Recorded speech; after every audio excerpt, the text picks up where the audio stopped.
This is episode 104 of the EdTech Takeout from Grantwood AEA. My name's Jonathan Wiley, and as always, I'm joined by Mindy Carney. Hello. Hello. It is a grey, rainy day for a podcast, yes, but it is. It's not a Friday afternoon, though, so we're in business. Yeah, it's going to all go seamlessly. Yep. No edits. No edits. Okay, challenge accepted. We'll see, I guess. All right, news and follow-up. What you got? News and follow-up. Let's start with some Google stuff. Okay.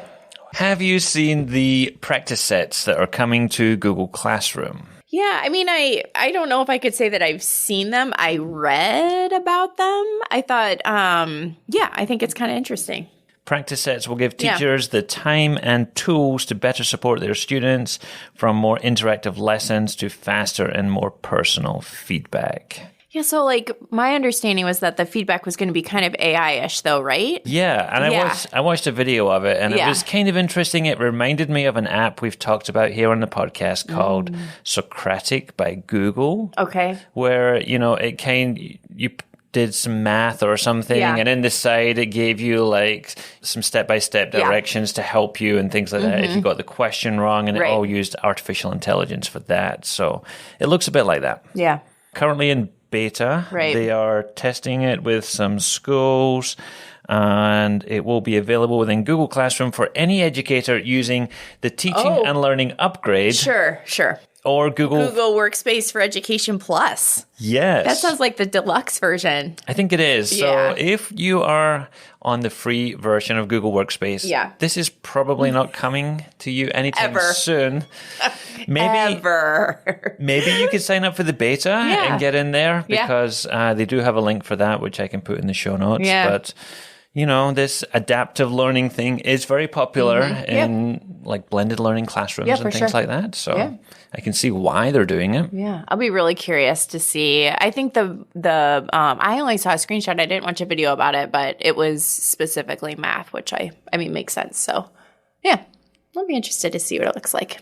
We'll see. Yeah.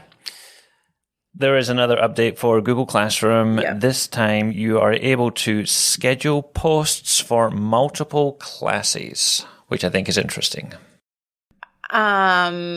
I didn't realize you couldn't already do this.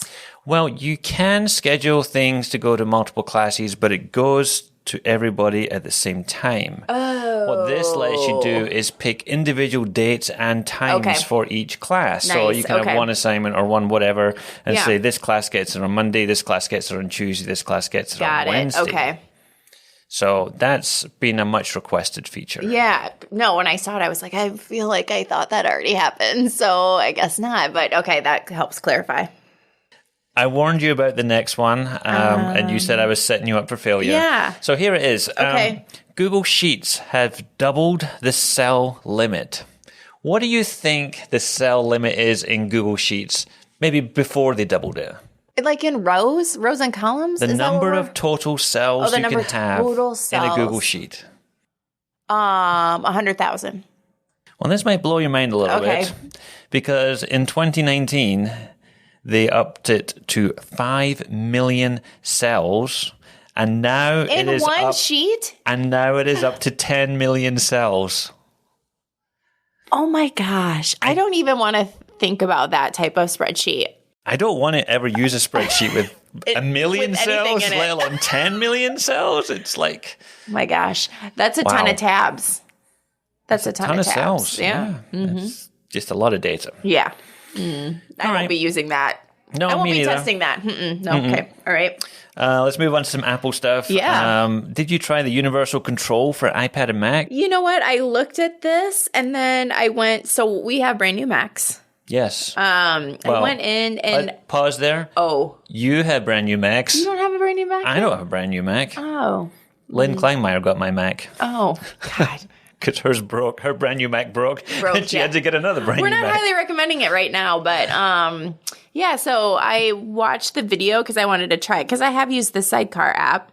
Or Sidecar, it's not an app, really, right? I know, it's function, I guess, or feature. But I didn't feel like universal control was where they said it was going to be in that video, and so I had just a hot minute to look at it a couple of days ago, and I'm like, I'll have to watch this more focused later.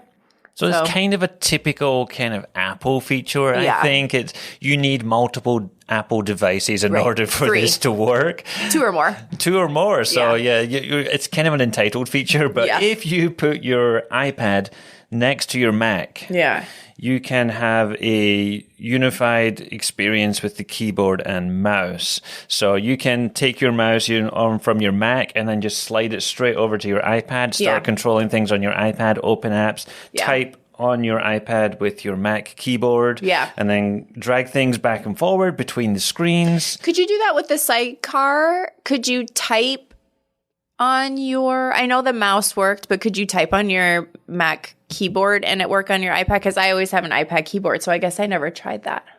I think you can, but it's only because it's like a dual monitor type thing. So you just send a window over to on sidecar. But you can't drag things in between the screens and go back and forward with your cursor, I don't think. Mm-hmm. So it's interesting for sure.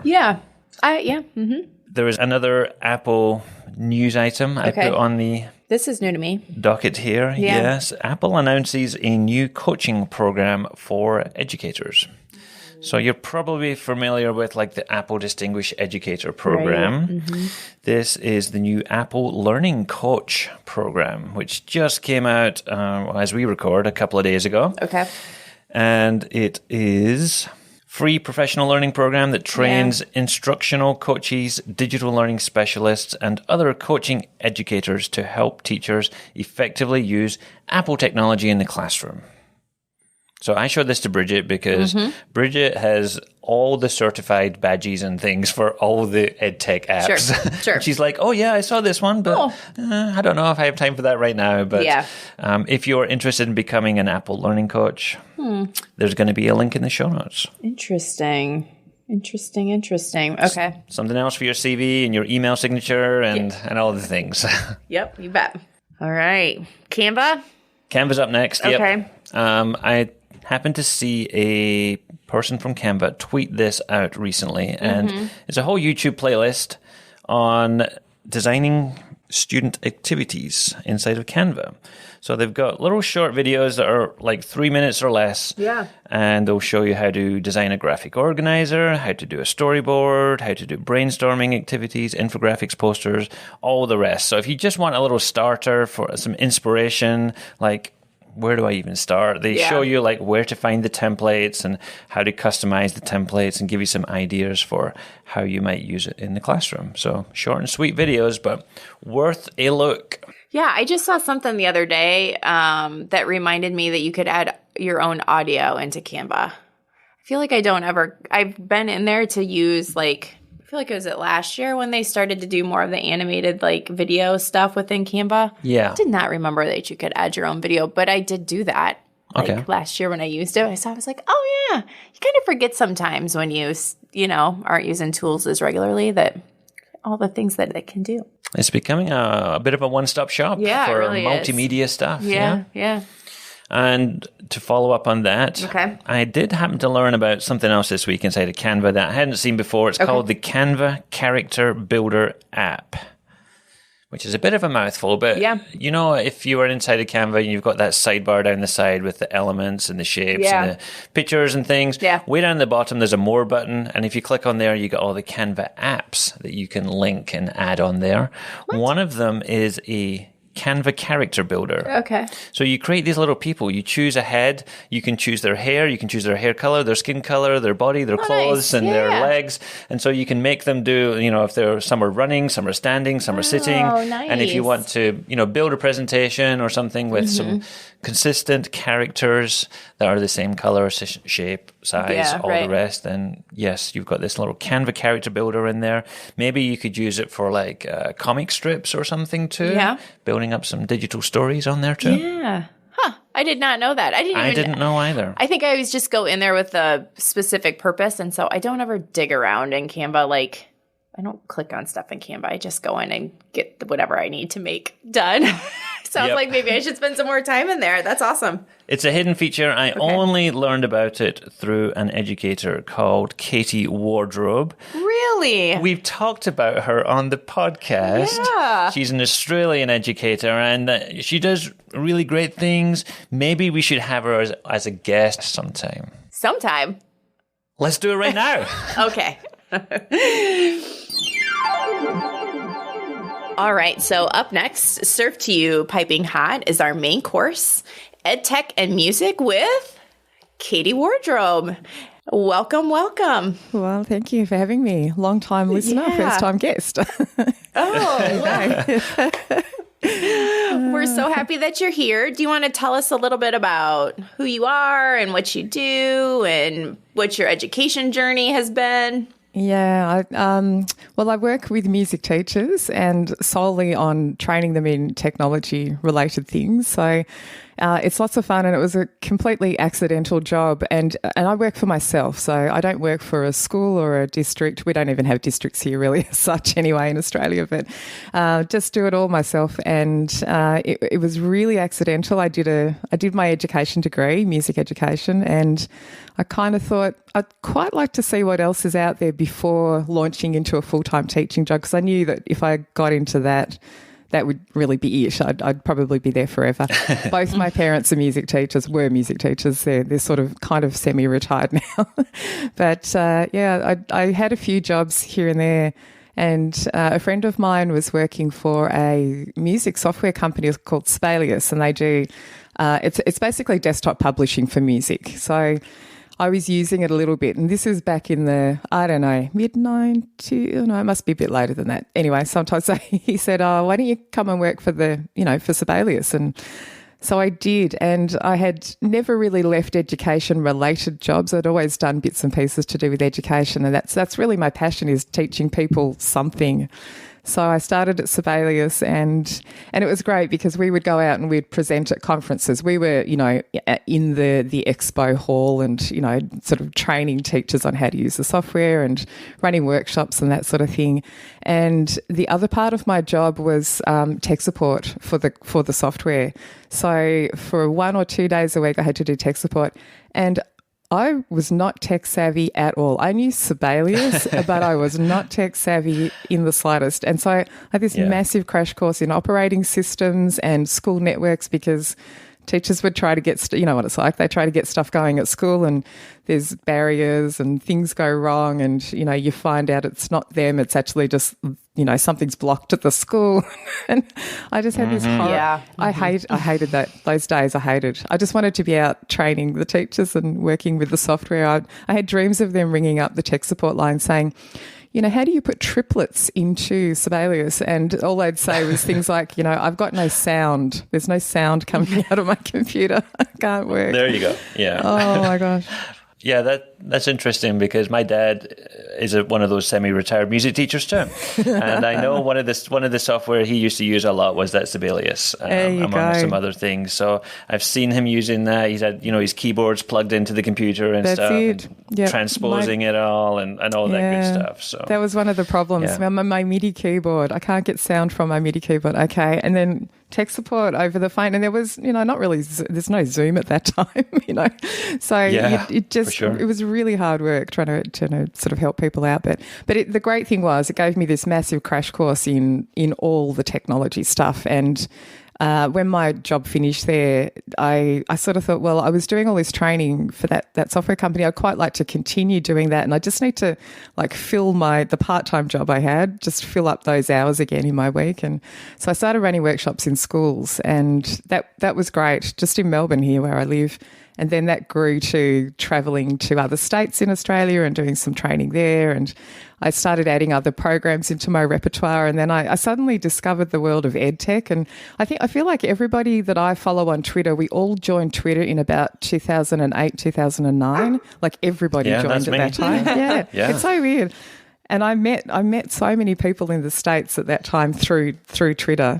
And I really learnt so much about just ed tech in general. And I thought, the music teachers, all these tools are completely relevant and useful for them too, but they don't seem to know a lot about either how to use them or how to particularly apply them to music. And I could see all these things that they could do. I'm like, oh, that's so easy to see the connection there. And so I started training in all the other stuff as well. And it just really grew from there. And I was doing all these in-person workshops, but then people from the States would say, are you ever coming over here? Could you maybe come and do training? I'm like, well, it's kind of hard. but then online stuff, I was a pioneer of WebEx, running online courses in the very early days. And it was such hard work. It was such hard work. Zoom wasn't around at that time, and it was really tough to do. And I did manage to do it though. And, it sort of just grew from there, and the online thing I've kept going all that time, and I was well placed when COVID came along because everything I do now is online. So I just have my website, Midnight Music, and have a lot of blog posts, and that's grown to having guest writers and running workshops still, and running an online community, which is like a paid subscription thing where all of my courses are. And it's been really good. The online thing's been really good. Yeah. I think you picked up on one of the things there that is a challenge for people like Mindy and I when we go out to schools and we do that training and things.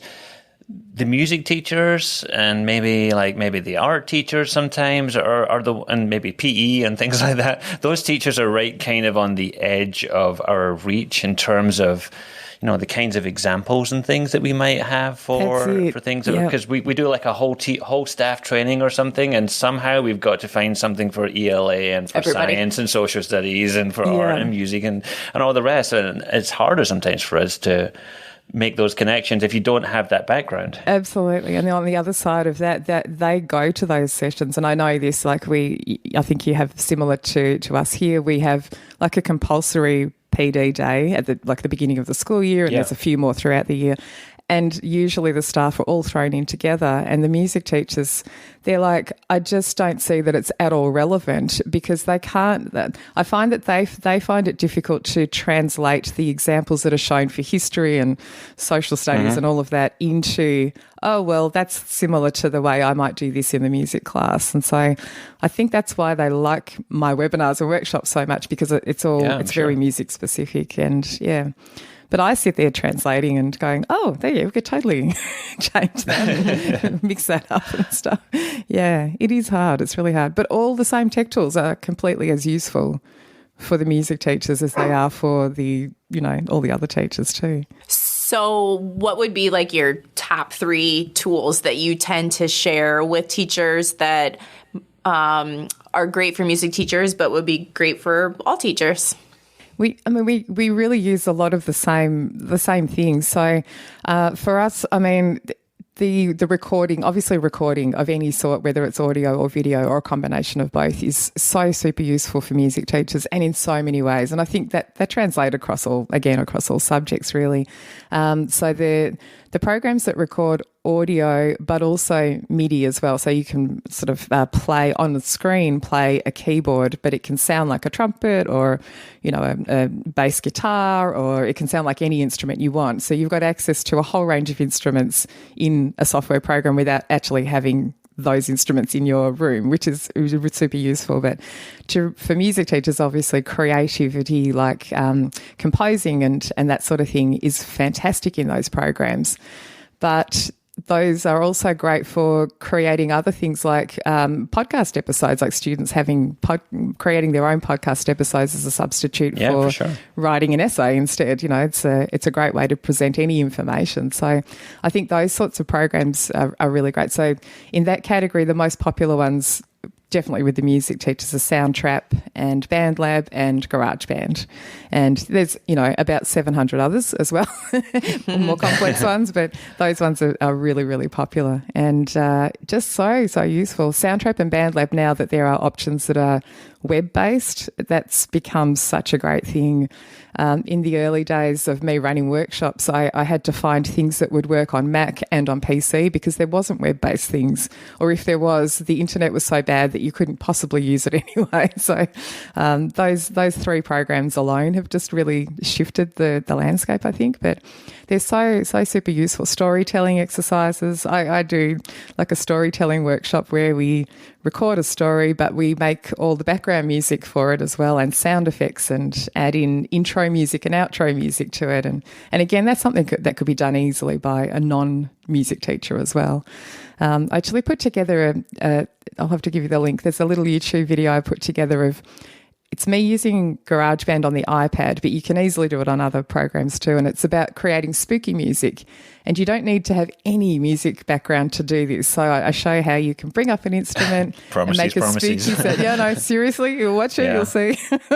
So you can open up just the piano instrument and you just find some notes that are really close together and tinkle them really softly, or hold a single note down which is really low and it makes a drone sound. And as soon as you add this low, long note behind any serious sounding, story that you're reading out, suddenly it sounds like it's a horror movie. So really easy techniques.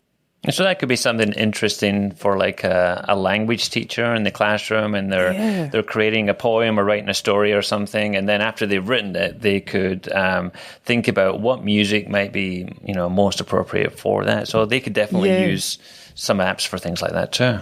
Yeah, absolutely. Other than that, though, anything video is, again, so super useful. Flipgrid is a huge one. I mean, the music teachers, Flipgrid, you sort of go there and they talk about, just student voice and just creating a response to a question or something like that. But if you think about the music teachers, they need to gather assessment of some sort from the students. Like they need to see a student performing a rhythm or singing a phrase or singing a whole piece that they've been working on, or playing their guitar, or clapping some phrase and sight reading a rhythm. And to have something like Flipgrid where you can just easily set up the topic and say, this is what I want you to do, hit record, bang, done, here's the video, gathered together in one place, and the teacher can just see everything together. That was a huge change as well, because before that, teachers had to see the student in person, one at a time. And if you've got 600 students in an elementary school, that takes a long time to get through all the kids for assessment. So things like that, where you can gather all the assessment, they can do that sometime at home or after class, or set some time aside in class to do it, and they can all do it simultaneously. And then the teacher can go through that afterwards. So that's just been fantastic. And screencasting, I'm always going on about screencasting with the teachers as well. I mean, screencasting for so many reasons, really. Tutorial videos is an obvious one, but again, the students can use that to record themselves, performing, singing, playing, whatever it is. And then I created a video course for the teachers, like learning how to make their own videos, beginning of 2021 or so. And one of the things that they can use the screencasting software for is to make play-along videos. I don't know if you've probably seen it on YouTube. You can bring up a YouTube video, there's a music track that plays, and on the screen it shows the notation of what the students are going to play in time to the music, and it goes through the video and it highlights the note that they're on in time, and then it switches to the next rhythm. And they're so useful for music teachers, particularly elementary. And so I worked out you can easily make your own play-along videos with Google Slides. You set up all your visual information on Google Slides, you hit record on the screencasting software, you get the song to play, you change through the slides in time to the music, and then you've made your own play-along video. And that works really well. So, it's about that sort of reimagining how these tools can be used specific to music. So, all these other teachers are using them in very different ways, but it's really great. Yeah, really good. I think Flipgrid was a big one certainly during the pandemic and things for teachers. I mean, it's so versatile. You could use it for reading fluency passages or musical performances or, high school speech and, any of these types of things. It's a really popular tool, I think. Such a huge one, yeah. I ran a webinar at the beginning of 2020. I in March and April, I ran like 5 webinars for free, and I had so many teachers joining in. But I did one on Flipgrid, and I think I had 3,000 teachers come to that one, just that one alone, because it was so huge at the time. Numbers have dropped off a bit now since then. So, Katie, I also came across, I was looking just, through your resources, you do a really great job of sharing out all of the things you do. And I was always loved QR codes in my classroom. And I saw something that's one of your favorite things too, right? The totally. QR codes. I know. Yes, thank you for reminding me. Yeah. I know. Do you want to talk a little bit about that? I think it's super interesting. Oh, because I discovered QR codes. I mean, they've been around forever. And it's funny because I feel like only now everybody kind of knows what a QR code is. And, oh, yeah, I know how to do that. I can, my phone accesses QR codes through the camera. It's so easy. I was running a workshop. I actually checked the date when I ran the first workshop. It was back in 2013. Oh, my. And I ran a whole workshop on, how to use QR codes in the music classroom. And the thing I love is that if you're a music teacher and you want to display student work in some way, it's fine. You can put a picture of the notation that they've done. But sometimes your project, the more important thing is the audio aspect, obviously. So you want to hear the student singing or performing or even talking about their composition. So I wrote this because, or, this is what inspired me at this point. And I just thought, gosh, it would be so great to be able to have a visual display that connects the audio component as well. And so I ended up kind of looking at the time, it wasn't as easy. You had to sort of have a separate QR code creator website to make your QR code. And then I was like, okay, where's the audio going to be? Like, you scan the QR code, I want the audio to play. So then I worked out the audio just needs to live online somewhere. So that could be on SoundCloud website where you can store audio, or it could just be in Dropbox because Dropbox is online and it gives you a link, or it could be in Google Drive and that's online and it gives you a link. So you grab your link for the audio file, you go to the QR code at the time, the QR code creator website, make a QR code, and then the person can scan it and it pops up with your audio file and they can hear the student singing or playing or talking or whatever. So I thought, wow, there's so many uses for this, just displaying work. So I showed examples and I ended up, the teachers in the workshop created their own, but I started off introducing what is a QR code by making them go on a QR code scavenger hunt. And so I had this whole thing about the blues. Yeah, I did a whole unit of work on the blues, the musical blues, and put things up. And they had to kind of, in a team, go around and scan a QR code, and there was a question, and then they had to find the answer when they scanned the code, and they went to somewhere to find the answer. It might be a YouTube video where they had to listen to something and work out what's the instrument that plays the solo in the second verse or something like that. So there was so many uses for it, and I'm just so happy that people know what they are now, and they're so much easier to create. That little button in Chrome, your Chrome browser, you can just generate the QR code right there. So that's been really useful. But this idea, so I ended up calling it the singing wall, because you could have a wall display with student work on it and then posters, and each one can have a QR code attached to it where parents or other students can listen to the students singing or something. So, yeah. I remember always thinking when I mated them that eventually QR codes were going to go away and I was going to be sunk. Yeah. I did and now too. that you can find them like on a beer menu in a restaurant, I feel like they're here to stay. They're back. You're not wrong. So, I mean, I don't think Mindy and I would call ourselves musicians. I'm speaking for you here, Mindy. Is that okay? Yeah. But, every so often I see some things that are musically, inclined, and it kind of fascinates a little part of my brain there. So I linked a little clip in here, and I think you've probably seen it before, from Finneas O'Connell on the Jimmy Fallon show.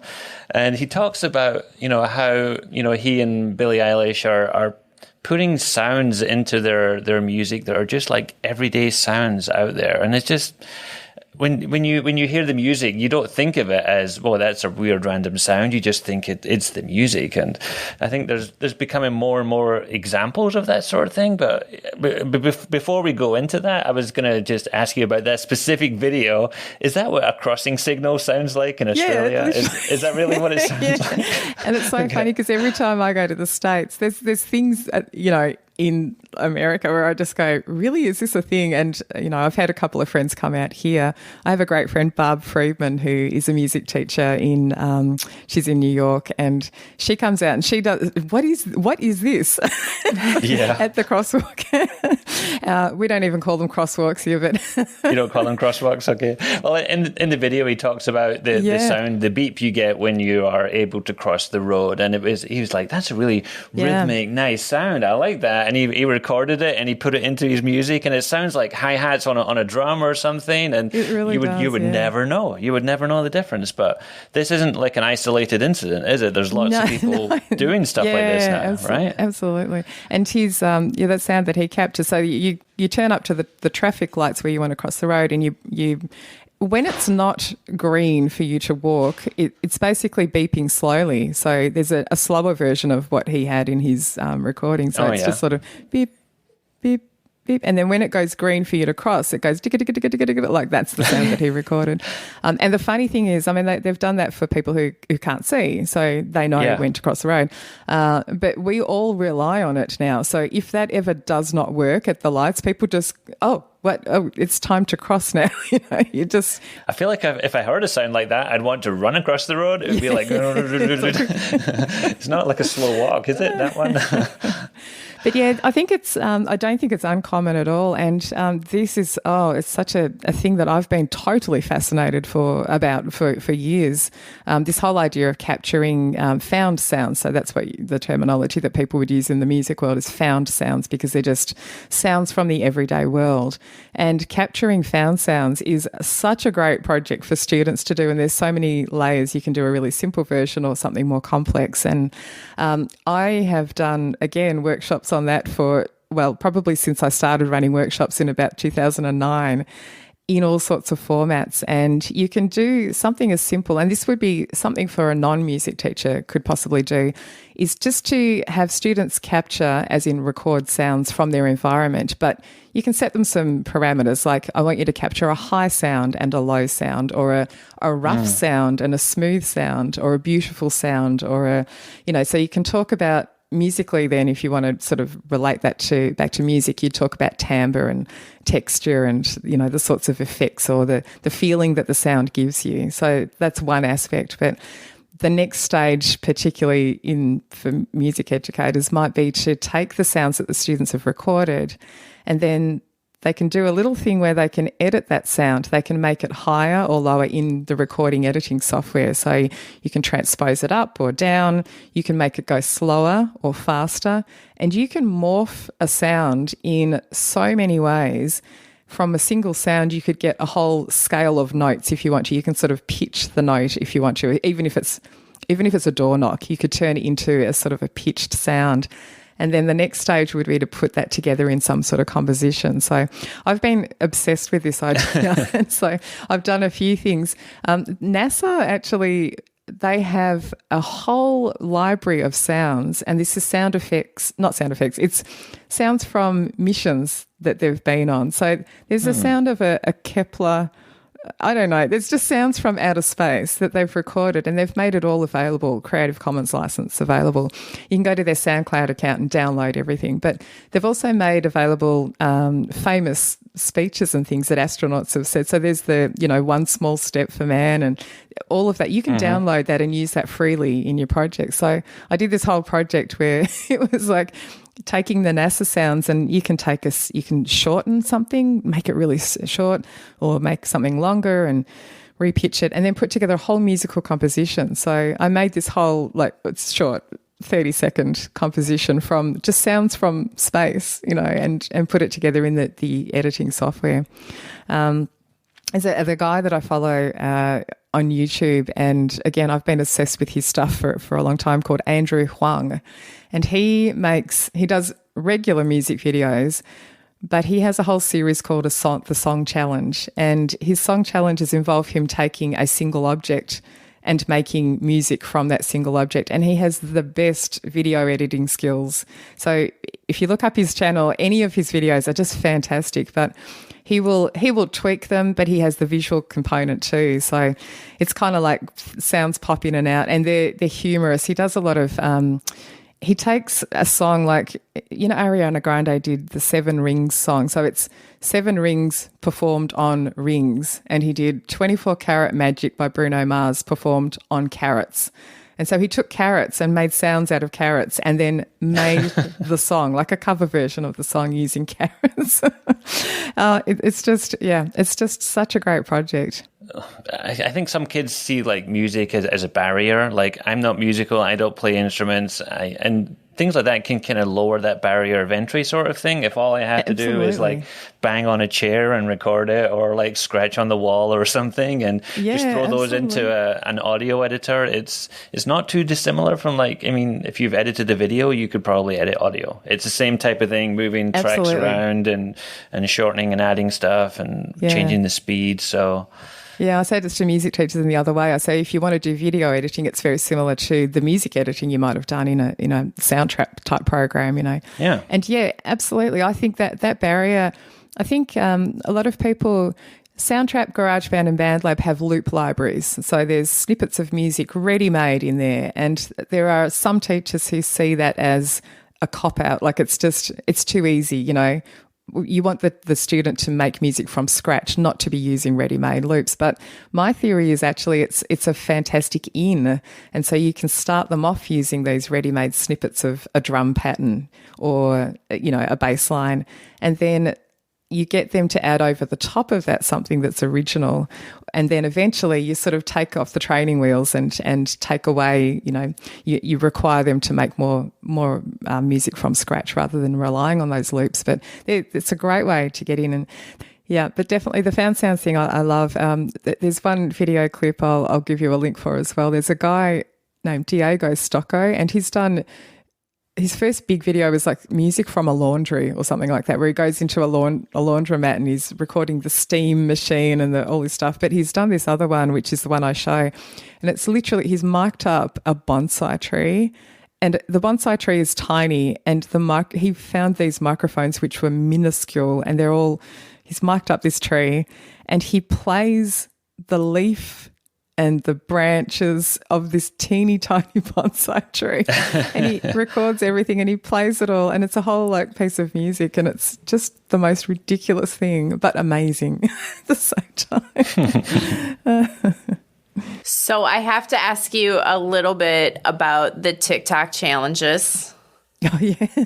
I put that in the doc, didn't I? Yes. So for our listeners, they know this. We have some show notes and links. And I happened to click on these Tic Tac Challenges. Oh, yeah. I had not seen these before. I am also a TikTok lover. Oh. I tend to stay in the Instagram Reels world, but it's all TikTok too. Yeah. So can you tell us a little bit about some of these Tic Tac challenges, what they are, and how you might use them in the classroom? Oh, my gosh. Because I love looking at current things. And then I think, it's such a great, again, a great sort of entry point or capturing point for students, captivating point, whatever, what's the word? But, you can sort of hook into the things that are going on in their world. And, I wasn't on TikTok for a while, and then I've got 2 teenage boys. So, of course, I end up on TikTok. And this was the first time ever I felt like an old person, and I had to get them to explain stuff for me. Like, it was just the most, I'm like, is this a thing then? Like, what is this? Is this a thing? What is this? So why has someone taken someone else's video? And anyway, the first thing one of my boys showed me, he knows to look out for useful musical things for me when he's on his travels through YouTube and TikTok. And he showed me this, there was this it's like a in the bathroom, it's like a dispenser for the paper towel, and someone had just recorded themselves taking the paper towel out, and it had a really rhythmic sound to it. So then someone's taken that video and then duetted it. That's a word, apparently. Duetted.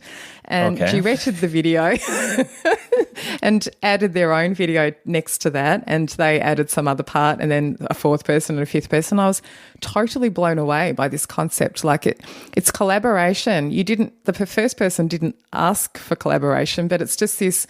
That is what happens on TikTok. It's this amazing collaboration it's like a remix platform. Or something. Yeah. It's like a remix. So amazing. So that led me into TikTok, and I went down this total rabbit hole, and I've literally deleted it from my phone and banned myself because I will be on there for hours, so I have to be very careful. But I discovered the challenges. So again, I say to the boys, is this a thing? Like, what is this thing?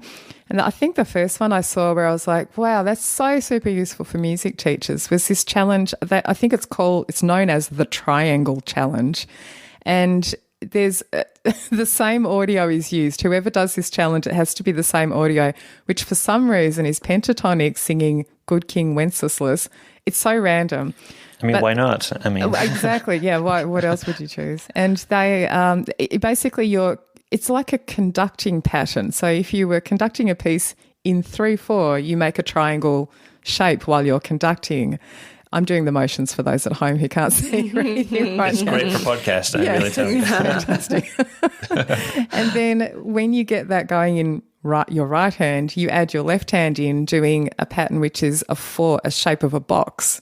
So it's a 4 pattern against a 3 pattern. And that's actually a really cool, complex thing to do in music, And I was like, oh, this is such a great challenge for music teachers. You could take this challenge, get the kids to do it exactly as is, but then bring it back to conducting patterns and meter in music, in groups of 3 and groups of 4 and stuff.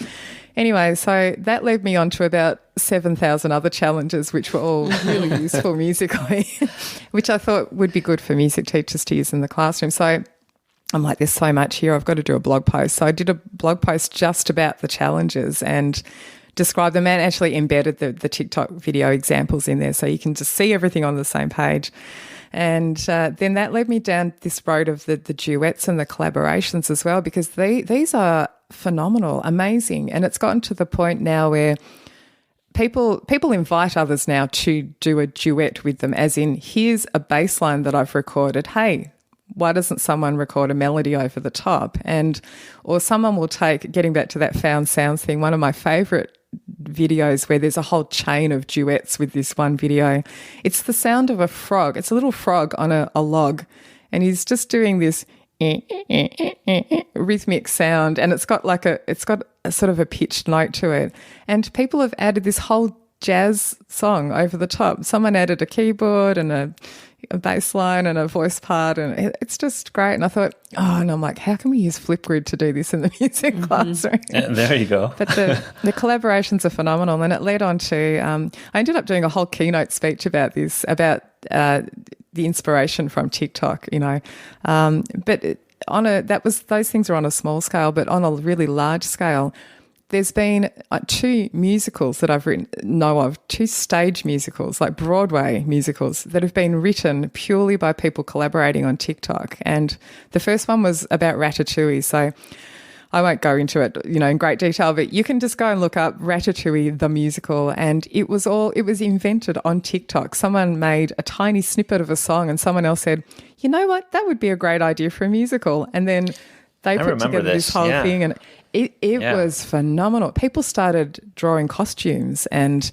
inventing sets and doing fly-throughs of a fake stage for a musical that didn't even exist, and makeup design, and it just grew and grew, and they literally put it on. They've done the Broadway musical now. It's just amazing. Who would have thought? All from TikTok. I just think it's just so fabulous. So, Katie, you have lots of great resources that we're going to link to in the show notes here and let people find. But where would be a good place for people to go and find all this stuff? Or because you do a podcast as well, don't you? For podcast fans. Well. Yeah. Yes, I do a podcast. The podcast is The Music Tech Teacher. And I did have a little break. I had to just take myself away from all the things for a bit, but I'm back now, so back on it again. That's been a lot of fun. It's a great way to meet people and just talk about everything. But just my website's probably the best place, midnightmusic.com or .com.au. You can go to either and it should take you to the same place.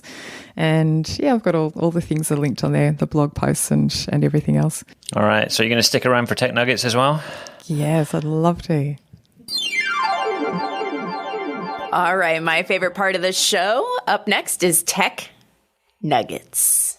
There's a lot of Tech Nuggets. There are a lot of Tech Nuggets. I I have at least 3 on here somewhere. I'm starting to wonder which ones are even mine anymore now. But such a show off. Okay, I'll start because most of mine are quite short actually. But first one I'm going to say is Pagify, which I don't know how to describe this really, but it turns a Google Doc into a website. And I know there was a thing recently inside of Google Docs where you could do a pageless format. Is that right? You go into File, Page Setup, and then you turn off pages, and it's just one long scrolling thing, and it looks like a website, but you've still got all your toolbars and everything else at the top there. So this is a completely free tool. You don't need to sign up for anything. All you need is the publish to the web link, and you go over to gopagify.com and you stick it in there, hit generate, and it turns your Google Doc into a responsive website that works really well on desktop or on mobile. So you can have colored backgrounds and formatting and all the rest, and yeah, it just looks like a website. Which is kind of nice because when you publish that Google Doc, if you've ever done that, it's not. Yeah, I know. It's not beautiful. Yes. So this fixes that maybe a little bit. Yeah, and they've got some samples on their website to show you before and after what that looks like. So check that one out. Me next? Sure, let's go to Mindy next. Mine's quick too. So I love Slides Mania. I think most people do. Mm-hmm. I do. So I wish that I had the creativity to think up things like this, because now I can't remember what this woman's name is. Anybody? Paula. Is this Slides Mania? Paula. Is it Paula? Mm-hmm. Yeah. Okay. She has now created a toy claw machine template. What am I looking at here? Seen this. I know. I've got to click through So now. I'm not really sure how in the world she's made this, but you can actually play the toy claw machine. Oh my gosh. Yes, you can. Oh. I am looking for the educational value. Yeah. I didn't really care though because it was too cool. I got an emoji. Yeah. I don't know. I was mostly just intrigued about how she created it. Well, I think maybe your educational value is after you pull out an emoji, it takes you to another slide that says something like Brain Break 8 or something. Yeah. And so you could put like a little quiz on there, a little message, a little thing, a little problem. Yeah. And, maybe it's just a fun way to get kids to do things. And you put random questions all the way throughout related to different emojis. And when they get that emoji, they have to answer the question. And then once it's done, they go back and pick another emoji, right? But so fun. I'm going to have to reverse engineer that later. Yeah. To see how she's done that. I know. I was like, I think I need to just dig into this somehow, how she did it. I have not yet, but I will. I like it. Yeah. Kind of fun. All right, Katie, how about you give us a musical themed one? Yeah, I threw in 3 perennial favourites for music teachers. The first one is Isle of Tune, and this is it's difficult to describe, needs to be seen to be believed, but basically it kind of looks a bit Sims-ish, like the game Sims. You take a piece of road and you put that down on the big green area. You've got an island, so you lay your road down on the island, then you add another bit of road and another bit of road, and then next to your road you add some trees or bushes or houses. And then you add a car to your road, and as the car drives past the houses or the trees or the bushes, it makes a musical sound. And you can build a whole piece of music just by having your car drive past houses and trees. I love it. Now, the little trick is if it's fabulous. It's like totally does your head in. But kids, I feel like teachers, like music teachers that I talk to, and me even, like we think very traditionally, and then you bring along something like this and it's really out of left field, but the kids really get it. If you want to go to YouTube or even on that Isle of Tune website, they have examples, like people have shared, examples. And there's one which is Michael Jackson Beat It. I think it's on YouTube somewhere as well. But if you look that up, you can see the possibilities of what you can do with Isle of Tune. This reminds me, I was down another YouTube rabbit hole one day, but there are such a thing as musical roads, where they put grooves in the road so that as you drive over it in your car at a certain speed, you hear a musical tune, because the pitch changes depending on the grooves that they put in the road and things. And these exist in different parts of the world somewhere. So that's an interesting And I'll just idea, say, right? for any teacher that wants to use Isle of Tune with their students, a fantastic introductory video to that is, you know, the band OK Go? You know how they've got those crazy, amazing videos? Yes. They have one where they're driving in a car and there's like things sticking out of the car window. Oh, I've seen that one, yes. Yeah, and they drive past things and it makes musical sound. So it's just like Isle of Tune in real life. There you go. Awesome. All right, I will do another nugget here since we got all the time in the world, right? I mean, I've got a text chat animator, which I thought was kind of fun. You've seen these type of things before, I think, around where you create like a kind of a fake text message conversation between people. And this does the same sort of thing, but it creates like a little video or GIF that you can download and put in different places. So I think if you can have up to like 4 different people, I think, talking in this imaginary text conversation, but you could have maybe some historical figures on there. You could have some people from the news talking about things and have students think about how would these people be communicating with each other? What would they be saying to each other? What would the messages be? And so, you get this little live preview of the scrolling text message, and you can download it and put it wherever you want once you're done. So it's chat-animator.com. I like that one. You do? Yeah. I mean, I feel like simple. There was another one I used to share all the time, and I can't remember what the name of it was. It's probably gone. Yeah. Probably long gone by now. Okay, so I feel like this one is the gateway to the black web. Oh my. The dark web? But that's what I meant. See, I don't even know. That's where the NFT lives. That's how often you go there? Yeah. Okay, so this is called Pine Tools, and it's got all these different tools all on one site, and it has like a percentage calculator within the mathematics category. Let's say it has an invert a color within the colors category, so you can upload an image and invert the colors. It has, this is where I think it gets into the dark web. There's some things that say like the JSON. Do we say the JSON? JSON. Okay, thank you. Formatter. Right. I don't know what that is. These are coding things, I think. Yeah. There's a base 64 encode. Do we know what that means? I don't know what that means. I feel like it's because it's on the dark web. Oh, okay. There's a coin flipper, dice roller, random number generator, just like all these weird things all in one spot. That does seem like a very unusual collection of things, right? That's why I feel like it's the gateway. Okay, it's the gateway to the dark web. Also found at pinetools.com, right? Yes. It's like that 123 apps website, but on Yes, steroids. it does look like that. Yeah. Yeah. Yeah, it also kind of reminded me of Toy Theater, but with like a little bit more of a grown-up, older kid kind of thing. So, Okay. Yeah. I dig it. It's weird. All right, where are we going next, Katie? We're going to Incredibox. This has been, again, a favourite. I have been showing this in workshops since 2009. It's like the year.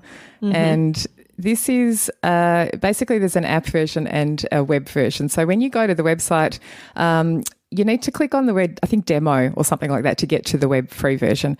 And you are presented with a guy, and then you drag from underneath the guy, there's a little series of symbols just underneath where he is, and you drag one of the symbols onto his body and he will start beatboxing or singing something, and then another guy appears, and then you can add, actually I think all the guys are there on the screen simultaneously now, aren't they? They used to appear one by one.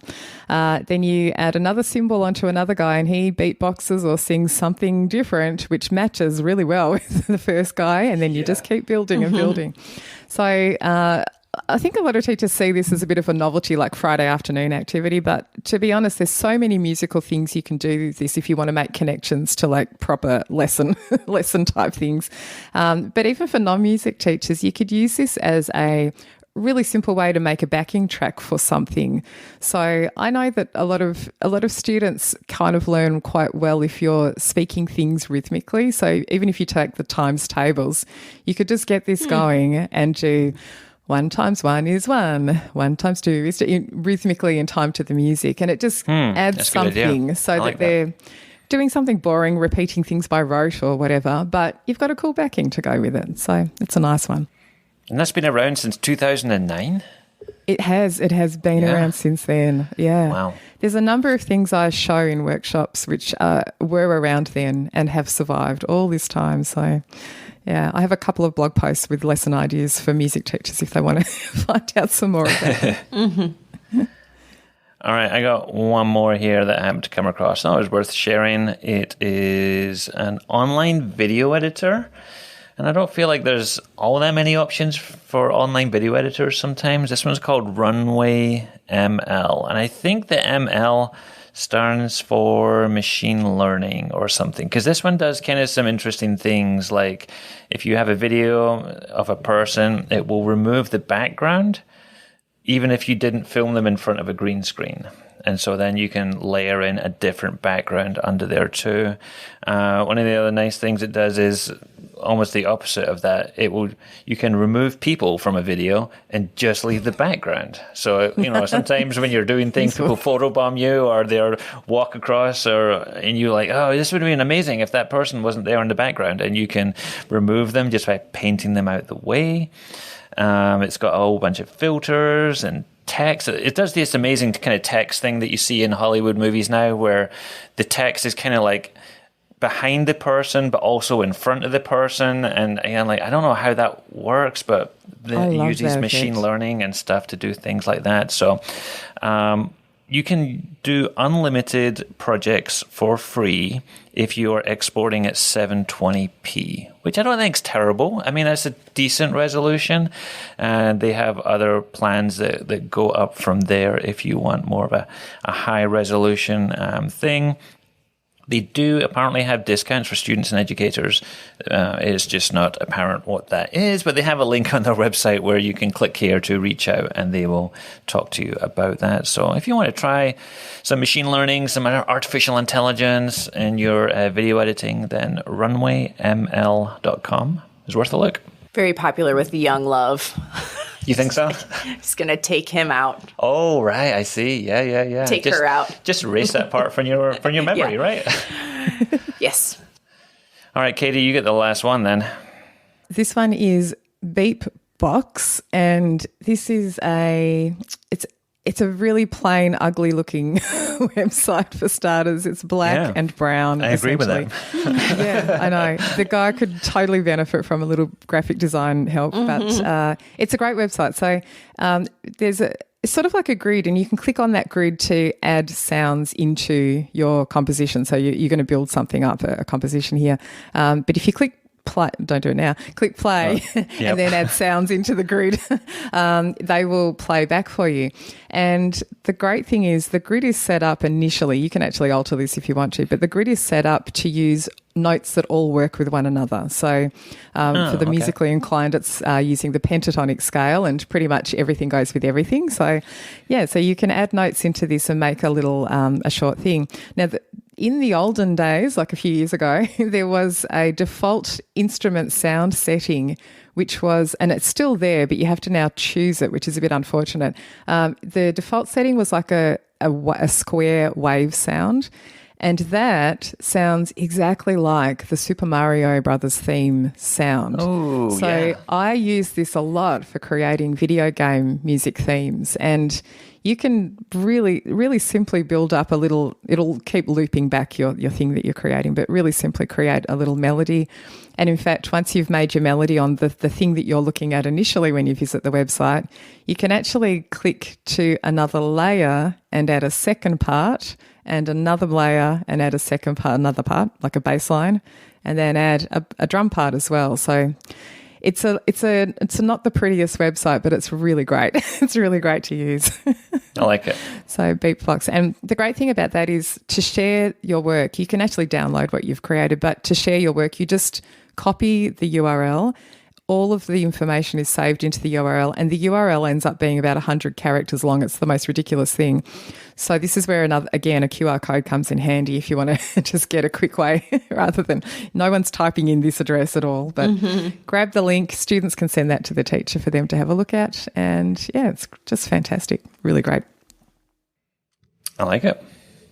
Well, Katie, thank you so much for coming and joining us on the EdTech Takeout. We are so happy to have you. Thank you for having me. It's just so great. It's funny being a guest on a podcast that you listen to all the time. So thank you for that.